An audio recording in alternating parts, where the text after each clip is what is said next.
Dan itu tidak ada yang tahu kalau saya tahu-tahu menghilang. Oke.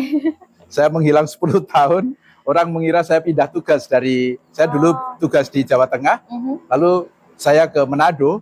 Dikira saya tugasnya di Manado sebagai guru di Manado. Oke. Nah, tahu-tahu saya pulang kehabisan.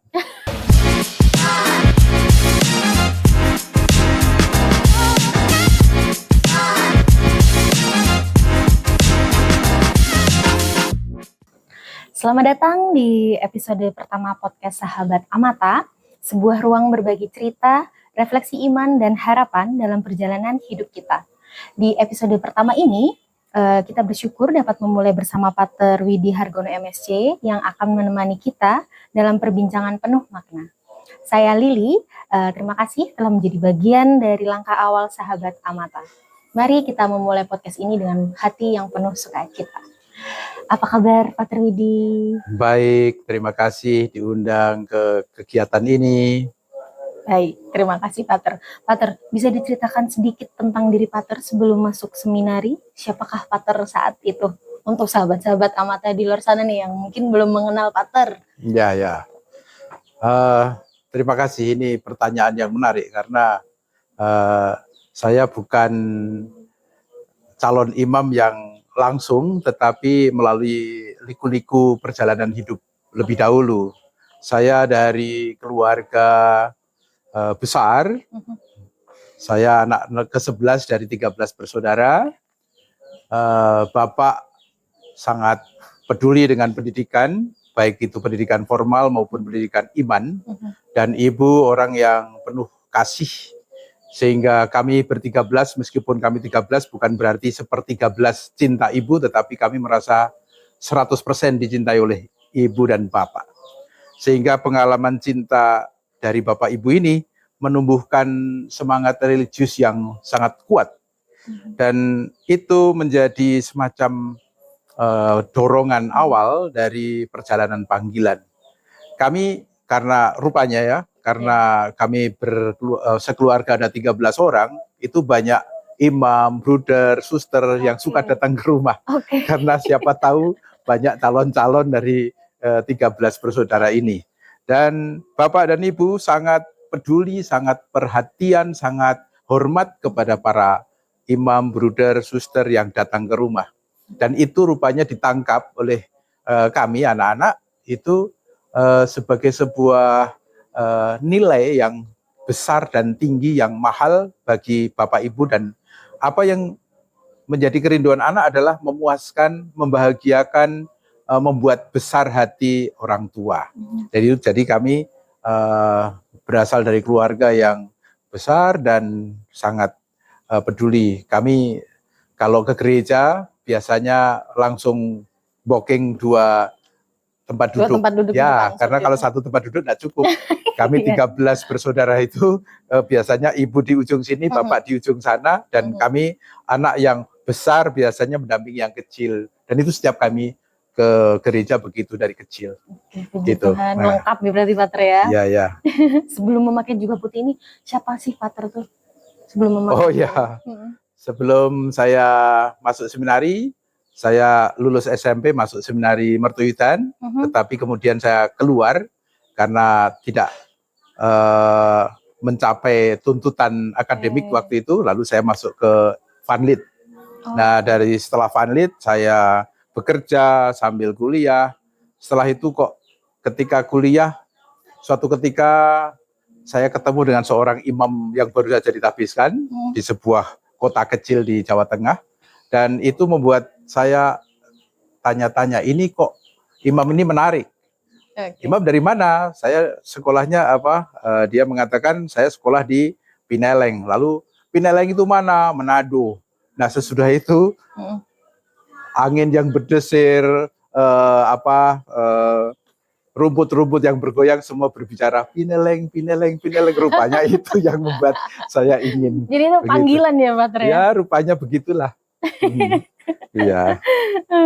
Terus apa saat terjadi panggilan itu Pater ya? Ya.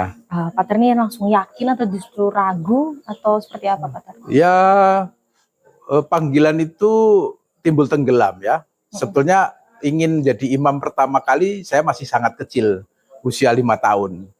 Ketika usia 5 tahun, kami dari keluarga yang miskin, bukan keluarga yang pas-pasan, tapi ya lebih mengarah ke miskin. Karena keluarga miskin kami biasa kelaparan.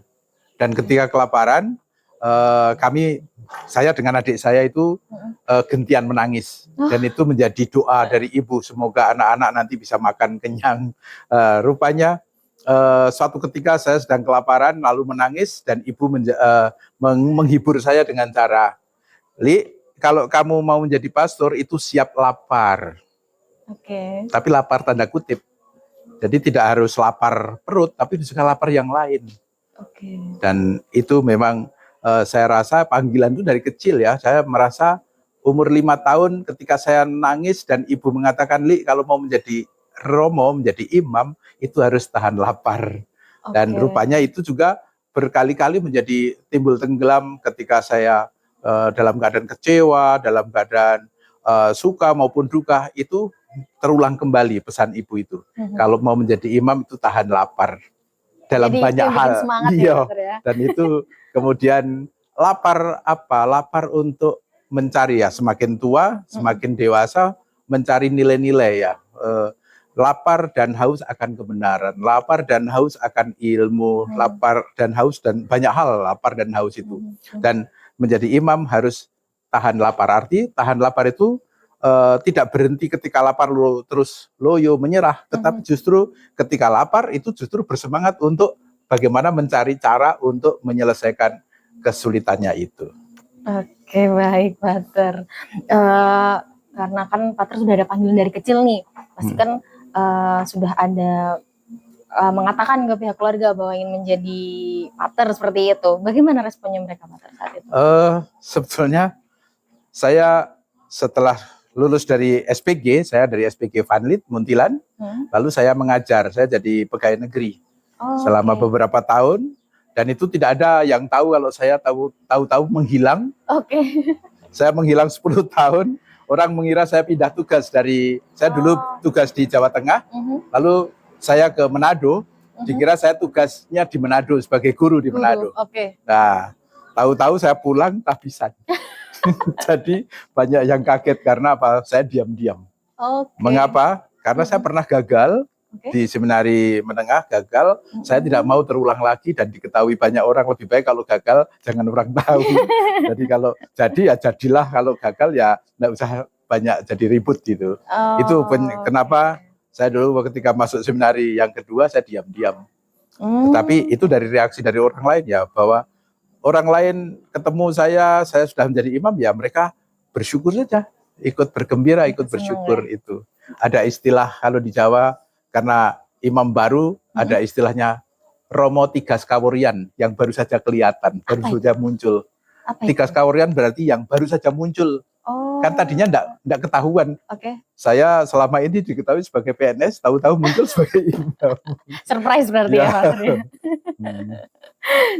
Lalu saat masa seminar itu tantangan paling berat yang pernah Pater hadapi itu apa sih? Yang bahkan saya bisa bikin gagal nih berarti. Ya kalau di seminar itu kita menyediakan diri kepada Tuhan, menawarkan diri, dan kita tidak bisa mau jadi apa, kita tidak bisa. Kita hanya menawarkan diri. Tuhan, aku siap menjadi alatmu kalau engkau pilih. Kalau tidak ya enggak apa-apa. Jadi di seminari lebih suasananya adalah suasana melamar. Jadi suasana melamar itu berkali-kali terulang. Jadi ketika mau masuk seminari, lamar masuk seminari. Ketika di seminari kemudian mau masuk novisiat, lamar masuk novisiat. Di novisiat mau kaul pertama, lamar. Jadi setelah itu kembali ke Pineleng setelah kaul, kemudian setelah tingkat 3 pelantikan lektor, melamar. Ketika mau pelantikan akolit, melamar lagi. Mau kaul kekal, melamar lagi. Sehingga kita itu suasananya di seminari adalah melamar. Suasananya aku menunggu berkat dari Tuhan. Aku memohon kepada Tuhan. Dan dalam suasana seperti itu kita ada suasana Suasana terserah engkau yang menghendaki, aku membuka hati kepada kehendakmu. Itu suasana sampai tahbisan, itu suasananya di seminari begitu. Jadi bagaimana ya, suasana menanti suasana Adventus itu. Ya. Ya, karena mindset yang dipakai itu melamar ya, Pater ya. Jadi ya ingin. Ya, ada kerinduan, tetapi akhirnya ya menunggu jawaban dari atasan, dan itu anggap itu datang dari Tuhan. Gitu. Jadi ketika kita mendapatkan, ya kita menerima dengan syukur. Karena apa? Kita merindukan dan Tuhan memberikan kerinduan kita. Jadi setiap kali lamar dikabulkan, ada kegembiraan, suasana. Jadi rasanya 10 tahun pembinaan di seminari rasanya cepat saja. Karena suasananya itu suasana memohon dan Tuhan mengabulkan, memohon Tuhan mengabulkan. Gitu. Oke, siap. Baik, Pater. Ini katakan ketika menghadapi doa-doa kita yang belum terkabulkan, itu ada nggak sih, Pater, rasa keinginan mundur seperti itu sebelum menjadi imam ini? Kalau keinginan mundur saya merasa tidak, tetapi kalau bahwa ada saat-saat yang berat, itu biasa. Mengapa? Berat karena ternyata pekerjaan menumpuk, ada yang deadline-nya sudah dekat, tetapi ya itu kita bisa, kan tidak bekerja sendiri. Kita bekerja bersama teman-teman. Ketika kesulitan, ada teman yang selalu membantu, banyak orang baik menolong, dan ini suasana kerinduan atau keinginan untuk mundur menjadi melihat ada orang yang menolong. Oh, di sana ada orang mengharapkan, di sana ada yang mendoakan, di sana ada orang mendukung. Rasanya kalau saya mundur, kasihan mereka yang sudah mendukung selama ini. Dari keinginan untuk mundur saya rasa tidak, tetapi bahwa ada keraguan-raguan pasti ada. Karena apa? Kita kan melamar ya kalau dikasih, kalau tidak gitu. Jadi alasan itu yang membuat Pater ini bertahan ya. Ya. Melihat orang-orang yang sudah mendukung, mensupport, mendoakan seperti itu. Menurut Pater, arti panggilan itu sendiri apa sih, Pater? Panggilan itu membuka pada rencana kehendak Allah. Kita tidak tahu apakah Tuhan punya rencana atas diri kita. Kita menawarkan kepada Tuhan, apakah engkau memanggil aku ya Tuhan? Maka dengan suasana lamaran tadi, apakah engkau memanggil aku ya Tuhan? Kalau engkau memanggil aku siap. Jadi aku siap dipakai. Suasana itu menjadi suasana panggilan, dan suasananya bukan suasana sedih, tapi suasana penuh harap dan penuh kegembiraan.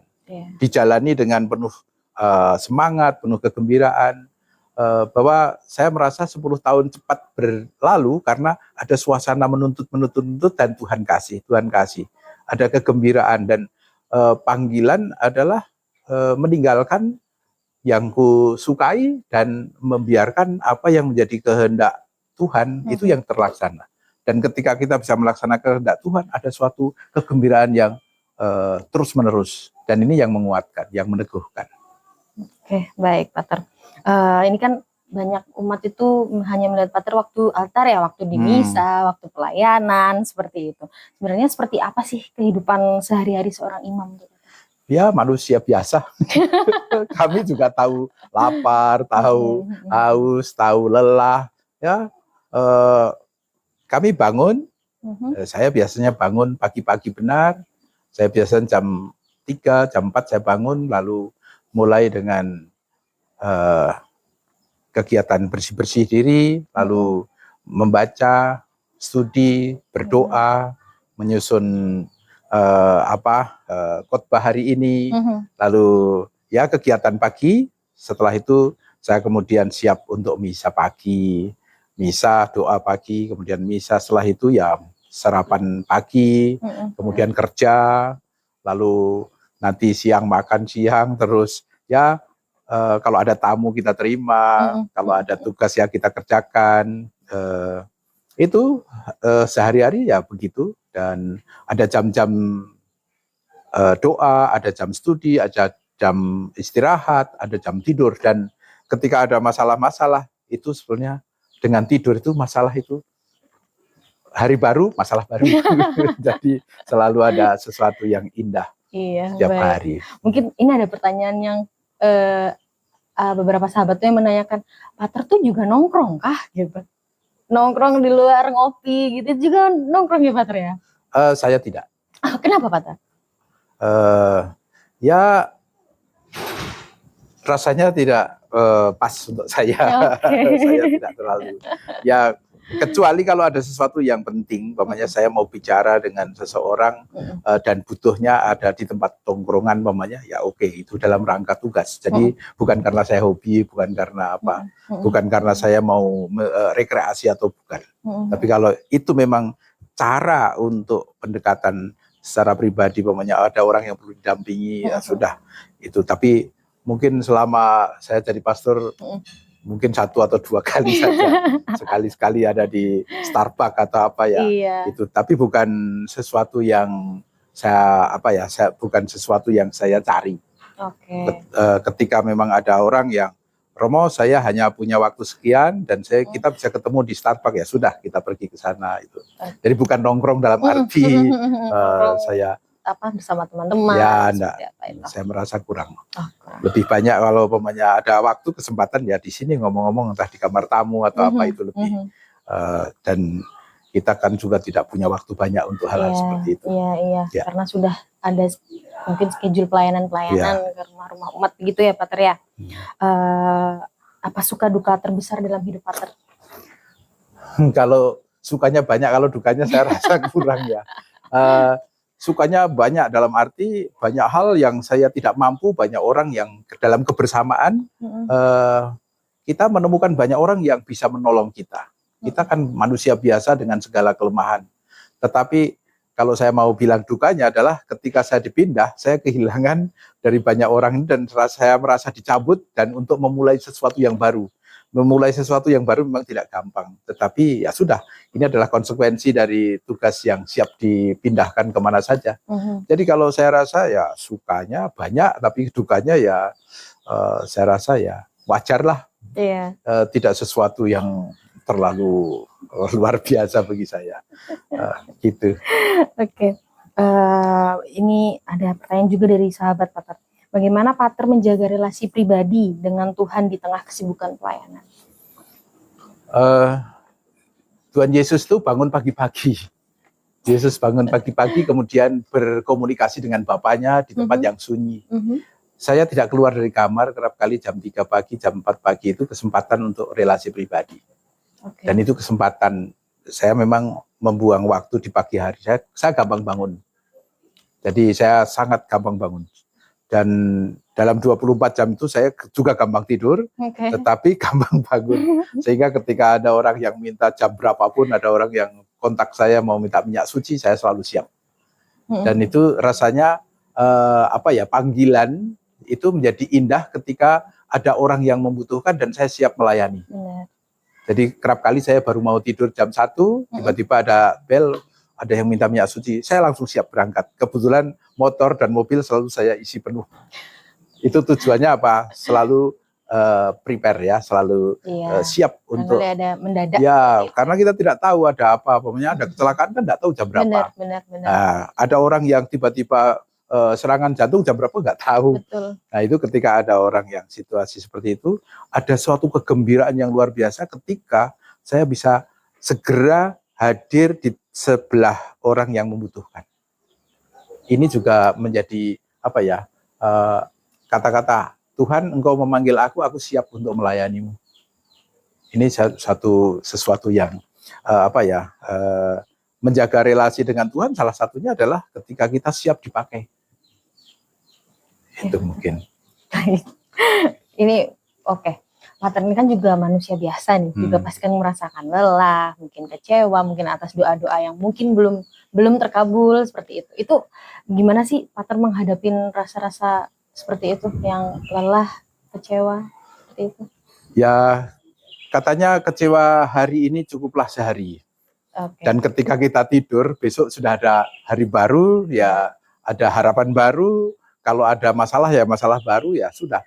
Ketika istirahat dengan sungguh-sungguh istirahat, makanya sebelum istirahat itu kita menyampaikan penyerahan diri kepada Tuhan, lalu sesudah itu bangun, kita menjadi manusia baru. Jadi kalau ada masalah ya cukuplah kemarin itu masalah. Hari ini mungkin ada masalah baru. Kalau ada yang Tuhan membawa masalah yang kemarin ya kita lanjutkan cari jalan keluar. Tetapi saya merasa bahwa setiap kali ada masalah, ketika tidur bangun itu sudah baru. Situasi ya sudah hari baru dengan masalah baru atau dengan berkat yang baru, ada kegembiraan yang baru. Dan saya merasa bahwa ya kesulitan, ada masalah itu lebih banyak penghiburan dan lebih banyak kegembiraannya, sehingga itu menjadi apa ya, kegembiraan itu menjadi kekuatan ketika menghadapi masalah-masalah. Masalah sehari biarkan sehari itu. Bener. Besok jangan dibawa tidur saja. Harus legowo ya? Iya, itu enak itu jadinya. Iya. Makanya badan saya gemuk. Oke, Pater, dalam hidup selibat bagaimana Pater ini memaknai cinta dan relasi dengan sesama? Itu mulai dari cinta Tuhan. Tuhan mencintai kita itu setengah mati, luar biasa, sampai mati di kayu salib karena mencintai kita. Lalu apa yang kita buat rasanya belum ada apa-apanya, tidak sebanding dengan cinta Tuhan yang begitu besar. Maka ya kita mau bersyukur dan terima kasih dengan cara kita mencintai semua orang yang ada di sekitar kita. Dan cinta yang saya rasakan, cinta dari keluarga itu sangat memuaskan. Dan selanjutnya saya merasa diundang untuk melanjutkan apa yang sudah saya alami di rumah. Dan selanjutnya saya ketemu dengan banyak orang yang saling mencintai, saling peduli, dan saya banyak ditolong. Nah, di situ lalu saya merasa aku tidak ada apa-apanya kalau tidak bisa berbagi dengan mereka. Maka relasi cinta yang sudah diberikan oleh Tuhan, saya harus lanjutkan kepada siapa saja, terutama yang membutuhkan. Sehingga dengan demikian saya merasa ya cinta itu luar biasa, cinta Tuhan itu luar biasa, dan harus kuberikan cuma-cuma kepada siapa saja yang membutuhkan. Karena ya sepanjang perjalanan banyak orang yang saya jumpai dan mereka lebih banyak yang mencintai. Saya merasa tidak ada yang membenci saya atau memusuhi saya. Lebih banyak orang yang peduli, memperhatikan. Maka saya hanya bisa terima kasih, dan apa yang mereka butuhkan saya coba bantu. Saya memberi diri. Itulah cinta yang saya sudah terima dari Tuhan. Selanjutnya aku menjadi agen cintanya. Puji Tuhan. Iya. Iya. Jadi mungkin kalau dari Pater, cerminan cinta Tuhan berawal dari keluarga ya. Iya. Dari keluarga Pater yang memang ya 13 anak ini yang benar-benar cinta satu sama lain seperti itu. Baik, apa yang biasanya Pater lakukan ketika iman sendiri itu sedang diuji? Saya ingat Yesus yang di Taman Getsemani.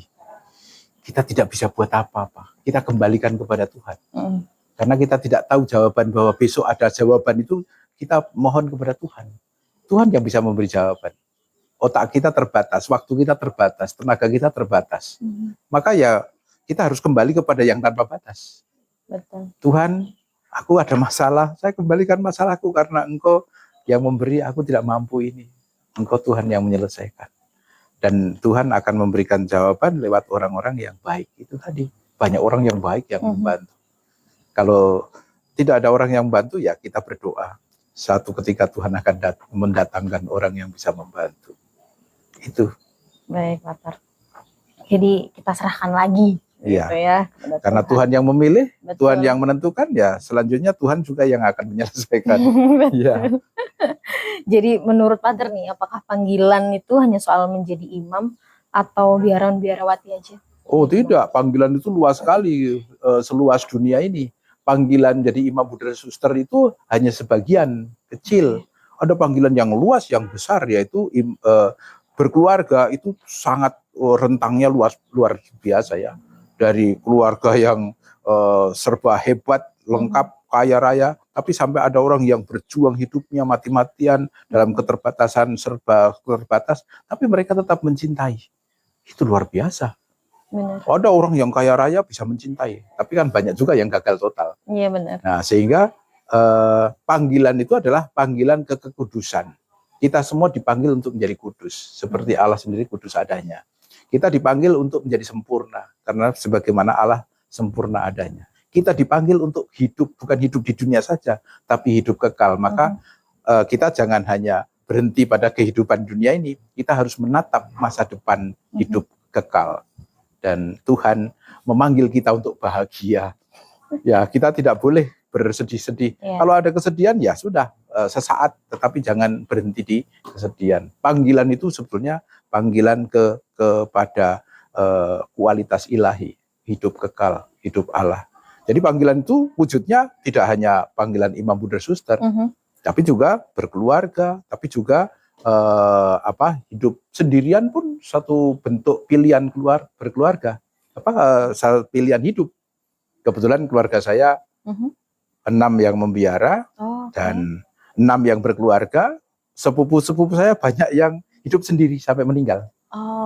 Jadi saya cukup akrab dengan orang-orang yang tidak berkeluarga, hidup sendirian, tapi menjadi hidup kudus, berusaha untuk hidup sempurna, semampunya, lalu kelihatan wajah cerah ceria. Di mana-mana kalau ketemu itu ada suasana kegembiraan yang terpancar dari wajahnya. Itu yang saya rasa kualitas ilahi nampak dalam diri. Dan itu panggilan sebenarnya. Jadi panggilan itu tidak hanya menjadi imam, bunda, suster, tapi panggilan adalah menampilkan wajah ilahi di dalam kehidupan sehari-hari. Itu sebenarnya. Oke, baik, Pater. Menurut Pater nih, untuk kami sahabat-sahabat Amata, kaum muda nih, gimana tuh caranya menemukan panggilan dalam hidup kamu itu seperti apa sih? Ya, saya pikir jujur saja. Terbuka kepada kehendak Allah, karena kerap kali kita itu mau pilih-pilih, padahal Tuhan itu sudah memilihkan hidup yang tepat untuk kita. Cuma kadang-kadang kita tidak mau, kita maunya sendiri. Mari kita sekali-sekali membiarkan Tuhan, Engkau menghendaki apa dengan hidupku. Siapa tahu aku adalah bagian dari rencana kehendak Allah. Karena kita tidak pernah tahu seseorang itu menjadi imam, menjadi suster, menjadi berkeluarga, itu sebelumnya kan tidak tahu akan menjadi apa seperti itu. Jujur saja kita membuka hati. Tuhan, Engkau menghendaki apa dengan hidup saya? Tuhan yang akan membentuk, Tuhan yang akan menjadikan kita. Selanjutnya ya mungkin seperti tadi, kita menawarkan diri, biarkan Tuhan yang membentuk kita. Oke, baik. Intinya terbuka ya, Pak. Iya, kita membuka hati pada Tuhan. Menurut Pater, apa tanda-tanda seseorang sedang dipanggil oleh Tuhan itu apa sih? Ada suatu kegembiraan yang tak terbayangkan. Saya punya tembang dari saya masih sebelum jadi frater. Saya suka sebuah tembang yang ditulis oleh Ronggo Warsito. Boleh. Tan samar pamoring suksmo sinuksmoyo winahyo ing asepi sinimpen jroning kalbu pambukaning warana karle namung layap-layap ing aluyo pindha pesating supena sumusuping rasa jati. Artinya, tan samar pamoring suksmo, tidak menjadi jelas kesatuan sukmaku dengan sukma Allah ya, rohku dengan roh ilahi. Itu akan terbuka ketika aku dalam kesunyian, keheningan, dalam suasana batin yang mengendap betul. Di situ akan terbuka, tersingkaplah misteri yang ilahi. Dan ada kegembiraan yang luar biasa menyusup dalam hati kita. Tetapi itu hanya sepintas lalu, segera akan pergi seperti mimpi yang segera lewat. Itulah inti dari tulisan dari Ronggo Warsito. Dan saya merasa itu menjadi inspirasi bagi saya. Menjadi imam, menjadi orang terpanggil, menjadi apa saja, itu sebetulnya mulai dengan pengalaman akan Allah. Pengalaman kehadiran Allah yang menyentuh hati yang terdalam. Dan saat itu cuma sepintas sekali, tetapi kebahagiaan itu terbawa dan memberi warna kepada hidup kita. Itu tan samar pamoreng sukmo. Tidak samar-samar kesatuan yang ilahi dengan diriku. Kesatuan itu yang dialami sepintas lalu itu sudah menjadi kekuatan yang luar biasa. Contohnya, Santa Bernadette Soubirous. Bagaimana pengalaman berjumpa dengan Bunda Maria sekian kali, dan itu membawa sebuah perubahan, kegembiraan yang luar biasa, meluap-luap. Sehingga dia bisa setia sampai akhir dalam keadaan sakit yang luar biasa, kanker ya. tetapi dia tetap setia dan tidak pernah mengeluh, diem saja sampai meninggal. Tetapi dia mengalami, aku sudah ketemu dengan Bunda Maria dan itu kegembiraan yang paling besar. Itu Santa Bernadette. Dan juga banyak sekali para spiritualis yang lain yang mengalami kegembiraan yang meluap-luap karena kesatuan perjumpaan dengan yang ilahi. Baik, Pater. Terima kasih. Ini juga ada salah satu pertanyaan nih dari sahabat Amata. Jika ada sahabat yang mempertimbangkan hidup imamat, apa yang ingin Pater katakan kepada mereka? Imam itu saya ingat jadi ada kata-kata ini, pastores dabo vobis. Aku akan menyediakan gembala-gembala kepadamu. Dan itu Tuhan yang mempunyai rencana. Sekaligus kita membiarkan diri. Maka tadi jujurlah, kalau memang engkau yang dipanggil, ya Tuhan aku siap. Seperti Samuel ketika ada panggilan. Samuel, Bapak memanggil aku kepada Eli 3 kali, akhirnya Eli sadar bahwa ini yang memanggil bukan dia, tapi Allah yang memanggil. Siapa tahu kita dipanggil Tuhan, membuka diri, jujurlah. Karena kita tidak tahu, Tuhan itu memanggil dengan cara yang unik dan khas. Dan Tuhan mempunyai rencana setiap orang itu yang unik dan khas. Buka saja. Itu. Terbuka ya, Rat? Ya, membuka hati dan jujur saja. Nah, kadang-kadang kalau sudah ada ketakutan, nanti kalau di seminari atau masuk ke biara menjadi suster dikeluarkan, lebih banyak yang dikeluarkan daripada yang jadi. Tidak usah takut. Jadi tidak usah takut masuk seminari, yang dikeluarkan lebih banyak daripada yang jadi. Begitu. Iya, kami masuk dari 100 lebih, yang jadi 20-an. Betapa banyak yang keluar. Jadi tidak usah takut dikeluarkan dari seminari. Tidak usah takut kalau menjadi calon suster tidak jadi. Tidak usah, tapi kita pernah mencoba. Siapa tahu kita ada dipanggil oleh Tuhan. Ya kita harus bersyukur. Kalaupun tidak, Tuhan pasti menunjukkan jalan yang lebih dengan pengalaman meditasi, pengalaman doa yang rutin itu seseorang pasti akan lebih dituntun, lebih terarah. Jadi kalau ada panggilan untuk masuk saja. Tidak usah takut keluar. Karena yang keluar lebih banyak. Ya, lebih banyak yang keluar. Keluarnya kenapa ya? Keluar dari seminari itu ada bermacam-macam alasan. Bisa karena pinternya, karena merasa aku terlalu pinter, kalau di seminari rugi saya. Ada juga yang bodoh karena IP-nya tidak sampai, ya sudah dikeluarkan. Ada yang karena kesehatan, tapi juga karena mungkin integritas dirinya yang kurang. Betul, dalam untuk calon imam harus punya integritas yang kuat itu. Jadi ada sanctitas, sanitas, dan scientia. Jadi intelektualitas, kesehatan, tapi juga kesucian lah. Jadi sanctitas, sanitas, dan scientia. Jadi intelektual, kemudian kesehatan tubuh, tapi juga kesehatan jiwa, itu harus seimbang. Kalau salah satunya ada cacatnya ya SGO. Silahkan go out. SGO. Oke, Pater. Setelah Pater menjadi imam nih, apa satu hal yang paling Pater syukuri dalam hidup?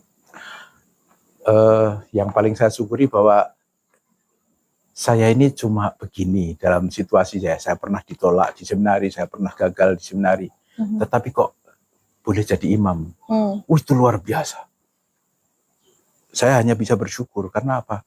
Ini bukan usahaku, tapi karena belas kasih Allah. Maka ketika ada orang yang membutuhkan, saya selalu siap sedia. Itu karena apa? Saya sudah dianugerahi banyak, maka anugerah itu tidak boleh kusimpan. Itu kegembiraan yang paling besar. Paling bersyukur ya. Dan setiap hari saya akan bersyukur lewat Ekaristi. Saya selama ini dalam situasi seperti apapun, saya selalu berusaha untuk misa kudus, biarpun sendirian. Entah di mana saja, dan selama 8 tahun di pedalaman, sendirian di sana, misa setiap hari saya sendirian. Tapi itu saya bersyukur karena apa?